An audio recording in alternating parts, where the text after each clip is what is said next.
नमस्कार, आप देख रहे हैं जवाब तो देना पड़ेगा और आपके साथ में विजेंद्र सोलंकी। कहते हैं कि दिल का मामला दिल ही जाने, लेकिन दिल क्या जाने ये कोई ना जाने। तभी तो देखिए धड़कता दिल कब कैसे और क्यों रुक जाए और सांसों को साथ में रोकता हुआ चेतन जिस्म को जड़ कर जाए, कोई बताने की स्थिति में नहीं। कोई 20 साल का लड़का, कोई 17 साल की लड़की, कोई 35 साल का तो कोई 41 साल का। कोई जिम करते हुए दुनिया से चला गया, कोई इलाज करते हुए, कोई एयरपोर्ट पर चला गया तो कोई बैठे बैठे ही चला गया। कोई गरबा खेलते चला गया तो कोई दौड़ते हुए जिंदगी की दौड़ हार गया। कोई गाड़ी चलाते वक्त चला गया तो कोई सोते सोते ही चला गया। दिल का दौरा पड़ा और अस्पताल पहुंचने तक का वक्त नहीं मिला और कोई समझ ही नहीं पाया कि हुआ तो कैसे हुआ, क्या हुआ। देश में जिस तरीके से हर उम्र के लोग दिल के दौरे का शिकार हो रहे हैं, इसकी वजह क्या है? कैसे पता करें कि आपको साइलेंट अटैक पड़ने वाला है? कैसे पता करें कि आपकी जान खतरे में है? आज बात इसी मुद्दे पर की, साइलेंट मौत को कैसे रोका जाए।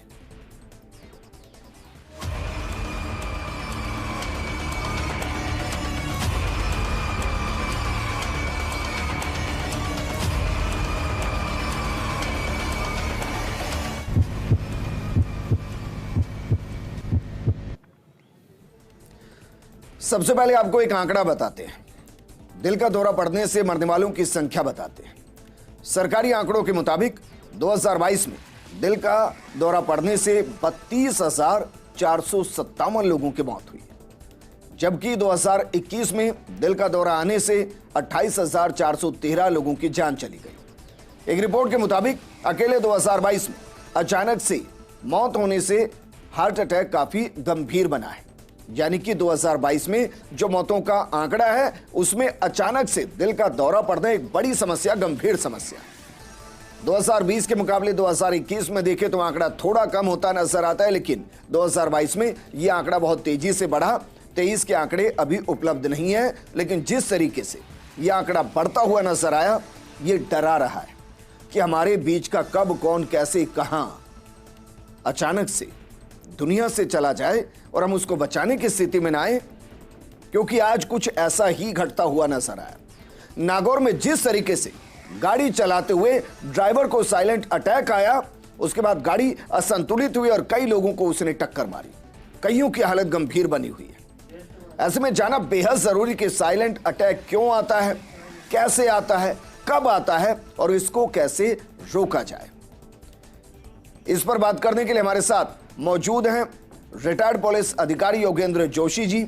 हमारे साथ मौजूद हैं सामाजिक कार्यकर्ता ममता शेखावत जी। ममता जी, शुरुआत आपके साथ करना चाहेंगे। क्या कोई रिसर्च ऐसी हुई, क्या कोई सामाजिक संगठन डॉक्टर्स के साथ मिलकर, बाकियों के साथ मिलकर कभी इस बारे में डिस्कस कर रहे हैं कि भाई ऐसा क्यों हो रहा है? कुछ पता नहीं चल रहा कि कब अचानक से दिल थम जाए और आदमी चला जाए। विजेंद्र जी, जो आपने अभी आंकड़े हमें बताए हैं वो बहुत ही भयावह हैं और बड़े ही कॉमनली डिस्कस किया जाने वाला टॉपिक है। आजकल एक चीज़ मैंने ऑब्जर्व की है पर्सनली भी, कि एक टाइम हुआ करता था जब हार्ट अटैक काफ़ी उम्र वालों को इस तकलीफ से गुजरना पड़ता था। अभी 17 साल से लेके आप देखें, कुछ एक केसेस ऐसे भी अभी आए हैं जहां की जिनकी मृत्यु हुई है उनकी उम्र मात्र 17 साल है, 23 साल, 33। मतलब इट्स वेरी शॉकिंग जी। अब इसके जो कारण है, अवेयरनेस भी है, ऐसा नहीं है। आज आप देखें सोशल मीडिया है, इतने कॉमन प्लेटफॉर्म्स हैं जहां पर खुलकर इन चीज़ों पर चर्चा की जाती है, लेकिन क्या हम अवेयर हैं? सब कुछ जानने के बाद भी हमें पता है मानसिक तनाव से बचना चाहिए, व्यायाम रेगुलर करना चाहिए, साथ ही हमें हमारे खाने पीने का भी पूरा ध्यान रखना चाहिए। लेकिन मैम कुछ मुझे समझ ही नहीं आया, भाई कोई जिम कर रहा है तो चला जा रहा है, कोई दौड़ रहा है तो चला जा रहा है, कोई सोया हुआ है तो चला जा रहा है। अब 17 साल के बच्चे को हम क्या ही बताएं कि भाई तुझे दिल का दौरा पड़ने वाला है, सोच भी नहीं सकते हैं। विजेंद्र जी, एक्चुअली ओवरऑल जो चेंज हो रहा है हमारे सामाजिक स्ट्रक्चर में आप देख लें, और जो भागम भाग वाली जिंदगी आप देखें, कहीं सुकून है ही नहीं। हर इंसान कहीं दौड़ रहा है, भाग रहा है, क्या ढूंढ रहा है कुछ समझ नहीं आ रहा है। दूसरा यह है कि देखा देखी, एक बहुत बड़ा, बहुत ही सेंसिटिव चीज मैं आप लोगों के साथ शेयर करूंगी। पतला होने के लिए मान लें 2 साल पहले की सिचुएशन को याद करो। सिर्फ सरकार ने आपको बंदर की तरह नचाया, याद है ना? बंदर की तरह कैसे? मदारी जब बंदर को ट्रेनिंग देता है, मदारी जब बंदर को ट्रेनिंग देता है तो ट्रेनिंग देने से पहले उसको 4 दिन भूखा रखा जाता है बंदर को। 4 दिन भूखा रहेगा, फिर जब 5वें दिन उन्हें ट्रेनिंग देने लग गए, उड़ान डंडी मारी, बंदर जब उड़ा बैठ गया तो उसने रोटी का टुकड़ा दे देगा। इतना उड़ा नहीं बैठता, इतना उड़ा डंडी मारा जाओगा, वो बंदर उड़ जाएगा, बैठा बैठते दे देगा, फिर उड़ लेगा डंडी मारेगा, फिर बंदर इतना उड़ जाएगा नहीं बैठता, इतना रोटी नहीं देता, उड़ा बैठते बंदर रोटी चाहिए, भूख मर रहा भाई, भूखा मर रहा। फिर उन्होंने देखा है कि यू जो मदारी है जिंगा डंडी मारा है, ओडे बैठते रोटी मिला है, तो फिर वो उस हिसाब से चलन लग जाए। मदारी देखा ना, जब भी अब वो मदारी का खेल देखा होगा, वो हमेशा उस डंडी को ऐसे मारता रहता है, बंदर ओडी आएगा चलता रहा, क्योंकि वो दिन भूखा हो ना, सामने रोटी चाहिए भाई, जब उन्हें नहीं मारी तो उस पेट जिस दिन जिसके हाथ में काबू आ गया, उस दिन आप सबके काबू में। इसीलिए नेताजी ने आपके बच्चे को नौकरी देने का लालच दिया तो आप नेता के पीछे पीछे हो लिए। नेताजी ने आपको ठेका देने का लालच दिया तो नेताजी पीछे पीछे हो लिए। नेताजी ने पुलिस में फोन करने का लालच दिया तो नेता के पीछे पीछे हो लिए। इसलिए ये नेता के पीछे हो लिए, फिर दूसरे नेता के पीछे, फिर तीसरे के, यू मानस एक नेता के पीछे है तो दूसरा ना किसी और नेता टो लिया, ना कोई और नेता टो लिया, ना और नेता टो लिया, और कोई नेता नहीं मिला ना अपनी पार्टी बना ली, ना और नहीं मिला तो दूसरी नई पार्टी के, लेकिन इसने किसी न किसी के पीछे हो लिया, क्योंकि इन्हें लालच और डर चाहिए। अब जो वो मदारी वाला खेला 2 साल पहले अपने को बंदर जैसा किया, पहले 7 दिन घर के अंदर कैद कर दिया, फिर 21 दिन घर के अंदर कैद कर दिया, कैद करके आपको चीजों की कमी पड़ गई। अब घर तबार लिकड़ना होगा तो हमने सेट, क्योंकि रोटी तो खानी है, पीसा या बचत जो है जो कर रखी हुआ बचत कब तक खावांगे, खत्म हो जाएगी, तो काम तो करना है, पेट तो चाहिए भरना है, पेट भरने के लिए घर तबार लिकड़ना पड़ेगा, घर तबार निकलने के लिए दुकान खोलनी पड़ेगी, दुकान जब खोलोगे जब 2 सर्टिफिकेट चाहिए, क्यों जी, दोनों इंजेक्शन लगा रखे होंगे, बस में नहीं चढ़ने देवांगे, रेल में जाने देंगे, जहाज में नहीं बैठने देंगे, कोटे राशन नहीं मिलेगा, पिलसन नहीं मिलेगी, स्कूल में नहीं जा सकता, पेपर नहीं दे सकता, फार्म नहीं भर सकता, दुकान नहीं खोल सकता, मंडी में नहीं जा सकता, सचिवालय में नहीं जा सकता, कोई काम नहीं हुआ है, ना रजिस्ट्री हुआ है, ना खेत में जा, ना कुछ और कर सकता, पहले हम सर्टिफिकेट दिखा तो कर तबाल, यही करा सर जी, यही करा होगा।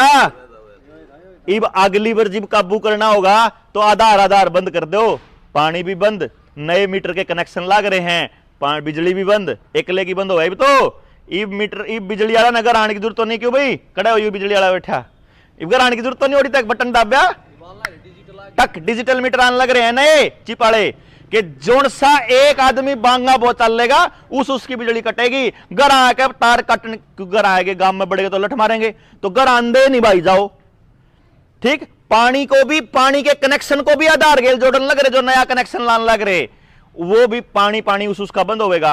गैस का भी कनेक्शन पाइप वाला देने लग रहे हैं, सिलेंडर का साइज छोटा करेंगे, गोस्सेर लकड़ी जलाओगे तो जुर्माना होगा, पहले पास कर चुके हैं कानून, 2021 में पास करा था ना, 20 में जब किसान खड़े हुए तो वापस होया था वो 1 करोड़ रुपए का जुर्माना।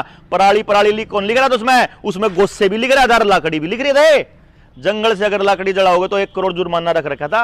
1 करोड़ जुर्माना अगर देने की गुंजाइश नहीं है तो घर बार मकान दुकान यहां तक कि अगले का शरीर भी गिरवी रख के पूरा करो, उसमें लिख रहा था लैंड रेवेन्यू एक्ट की तर्ज पे पूरा करेंगे।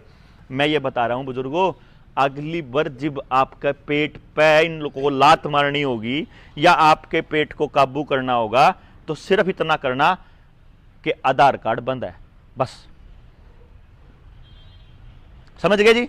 उसे आधार के साथ आपका फास्टैग जुड़ रहा है, उसे गेल गाड़ी में फास्टैग है, कोई रोड ऐसा नहीं है जिस पे फास्टैग के बिना आप गाड़ी काट सकते हो, पीछे करते ले आओगे। डिजिटल बनाने की तैयारी चल रही है, वो जो मतलब बोला मैं तो कैश दे दूंगा, दुगने दे दूंगा, दुगने करते दोगे, कैश है ही नहीं भाई साहब बैंक में, कितने पीछे पड़े हो, पैसा आपके पास नहीं है, पानी आपके पास नहीं है, गैस आपके पास नहीं है, जंगल आपके पास नहीं है, जोड़ आपके पास नहीं है, आपके पास कुछ नहीं है, नाश हो लिया, ना नेता आवे, ना कंपनी आवे, ना कोई समाज सेवक आवे, कोई नहीं आवे। क्यों आऊं मैं, क्यों आऊं थारे गांव में सुधारण भाई, जिनके बालका का नाश होने लग रहा, जाऊं मैं आपस में लड़न लग रहे, मैंने ठेका ले रखा या इन्हें ठेका ले रखा किसी ने, जिनके बालक हैं, जिनका गांव है, जिनकी बर्बादी है, उनने आना पड़ेगा, उनने लिकड़ना पड़ेगा। अगर तबार गलत कह रहा हूं जी, अच्छा दिखने के लिए कुछ ऐसी दवाइयां मार्केट में आ रही हैं जो कि यंग लोग बहुत बिना सोचे समझे, बिना उनके रिजल्ट जाने आपाधापी में या एक पीयर प्रेशर मान लें, अच्छा देखने की उनको जो चाह है, बिना सोचे समझे वो दवाइयां लेते हैं। तो ये एक बहुत बड़ा कारण है, उनके कंटेंट उन्हें नहीं पता है। ऐसे काफी केसेस हुए हैं अभी रिसेंटली जिसमें पतले होने की जो दवाइयां मार्केट में मिलती हैं without any prescription of a doctor, जो सिर्फ जिनके एडवर्टीजमेंट आते हैं, तो यंग लोग हैं। लेकिन मैम कोई कॉमन कंक्लूजन निकल पाता है? क्योंकि एक कार्डियोलॉजिस्ट खुद 41 साल उनकी सिर्फ उम्र, 1600 लोगों के दिल के ऑपरेशन उन्होंने किए और अचानक से उनको दिल का दौरा पड़ गया, वो खुद ही नहीं समझ पाए उनके दिल में चल क्या रहा है। देखिए, बहुत ही अनप्रिडिक्टेबल चीज़ है हार्ट अटैक या जो साइलेंट अटैक हम जिसे कहते हैं, पर ये इतना बढ़ा क्यों? एक समय था जब बहुत एक उम्र के बाद 60 या 70 प्लस लोगों को इस समस्या से गुजरना पड़ता था। तो ऐसा हुआ क्या है? तो जो मेन फैक्टर है वो हमारी लाइफस्टाइल में चेंज है। तो एज अ पर्सन अगर आप चाहते हैं आप स्वस्थ रहें, भगवान ना करे किसी को इस तकलीफ से गुजरना पड़े, तो अपने जीवन में कुछ परिवर्तन हमें लाने होंगे। तो सबसे बड़ा मेन मुद्दा ही उसी बात का। आज आप देखें खाने पीने के जो जीवन जिस तरह से बदला है, या खाने पीने का जो हिसाब किताब है, आप देखें फास्ट फूड है या जो और कहीं पाश्चात्य संस्कृति से रिलेटेड जो चीज़ें हम जिन्हें हम अडॉप्ट कर रहे हैं वो हमारे लिए नहीं बनी है। फास्ट फूड एक बहुत बड़ा कारण है, एक सामाजिक pressure, just to fit in the society. ठीक है मैम, मैंने बहुत पहले एक लाइन पढ़ी थी कि भाई चिंता चिता समान है। बिल्कुल। तो आप एक लाइन में इसको कंक्लूड कर सकते हैं कि सिर्फ एक बिंदी आपकी जिंदगी को हटा सकती है। चिंता से बिंदी हटा दीजिए, चिता में आप पहुंच जाएंगे या चिता पहुंचने से रुक जाएंगे। योगेंद्र जोशी जी, नागौर में जो घटना घटी, ऐसा नहीं है कि नागौर में घटी, बहुत से ऐसे केसेस हैं जिसमें भाई ड्राइव कर रहा है और साइलेंट अटैक आ रहा है और उसके पास वक्त नहीं है। ऐसे में पुलिस की कोई भूमिका आपको नजर आती है? क्योंकि आप किसी को कसूरवार भी नहीं ठहरा सकते और उसके हादसे में कई लोगों की जिंदगी फंस जाती है। देखिए विजेंद्र जी, ये जो देखने में आ रहा है ये पहले भी आता था, लेकिन इतना ज़्यादा नहीं होता था कि साहब हार्ट अटैक की सूचना आई हो कि साहब गाड़ी चलाते चलाते हार्ट अटैक हो गया। लेकिन जब से कोरोना आया है और कोरोना के बाद से आप देखिए स्वस्थ से स्वस्थ मनुष्य जो रोज़ एक्सरसाइज कर रहा है, दौड़ लगा रहा है 15-15 किलोमीटर की, और उसकी भी डेथ हो रही है। बात यह है कि जो कोरोना का जो असर हुआ है वो हार्ट की जो नर्व्स है उनमें सबसे ज़्यादा हुआ है। इस वजह से क्या करना चाहिए कि मेडिकल फिटनेस का बहुत ज़रूरी है ध्यान रखना। आपको ये और के बारे में जो बसें चलाते हैं, जो ऐसी गाड़ियां चलाते हैं जो भारी गाड़ियां हैं जिनसे एक्सीडेंट होकर बहुत ज़्यादा मृत्यु होती है। तीसरा, जो अपने ड्राइवर रखते हैं उनको जरूरी है कि अगर मान लीजिए आपको उसको पता लगता है कि ड्राइवर के शरीर में कोई खामी है तो उसका टेस्ट कराना बहुत जरूरी है। टेस्ट करा के उसका इलाज कराना बहुत जरूरी है। नहीं तो इस प्रकार की जो प्रक्रियाएं हैं ये न तो खाने से कुछ हो रहा है, इसमें न एक्सरसाइज होने से कुछ हो रहा है। मैं कोरोना मेरे आया था, जिन्होंने मुझे कोरोना में ठीक किया उनके भी स्टंट लग गए 2। अब वो 1 करोड़ रुपए की एक्सरसाइज मशीनें मंगा रखी हैं, 15 किलोमीटर यहाँ दौड़ते थे, अब वो उनके कहाँ से स्टैंड लग गए भाई। तो ये नहीं कह सकते हैं कि खान पान या उस तरह, ये जो चली है कोरोना के बाद से जो स्थिति आई है, जो वैक्सीन लगाए गए हैं उनका ही इसके अंदर असर है। और ये सबसे असर जो है ये सबसे नाजुक जगह हार्ट के ऊपर असर हो रहा है। योगा टीचर मनीला सिंह जी भी जुड़ गई हैं। मनीला सिंह जी, थोड़ा सा चौंकाने वाला आंकड़ा इसलिए है क्योंकि 2020-21 से ज्यादा दिल के दौरे जो पड़े हैं वो 2022 में पड़े हैं। हम ये मानकर चल रहे थे कि भाई कोरोना गया है तो सबकी लाइफस्टाइल बदल गई है, सब योग करने लग गए हैं, सब अच्छा खाना खाने लग गए हैं और इस वजह से शायद दिनचर्या बदली है तो जिंदगी थोड़ी स्वस्थ हो गई है। लेकिन आंकड़े उसके इतर हैं। आप बता पाएंगे कि फिर वजह? अहमदाबाद का एयरपोर्ट है, आप जरा गौर फरमाइए। Robotic surgery integrates advanced computer technology to virtually extend the surgeon's vision and hands into the surgical field, results in the surgery that is safe, accurate and precise with the better surgical outcomes. मतलब ये है कि surgeons की अब जरूरत नहीं है, now robots can handle all the procedure. So ना इनको टीचर्स के लिए आदमियों की जरूरत है, ना ड्राइवर्स के लिए है, ना डॉक्टर्स के लिए है।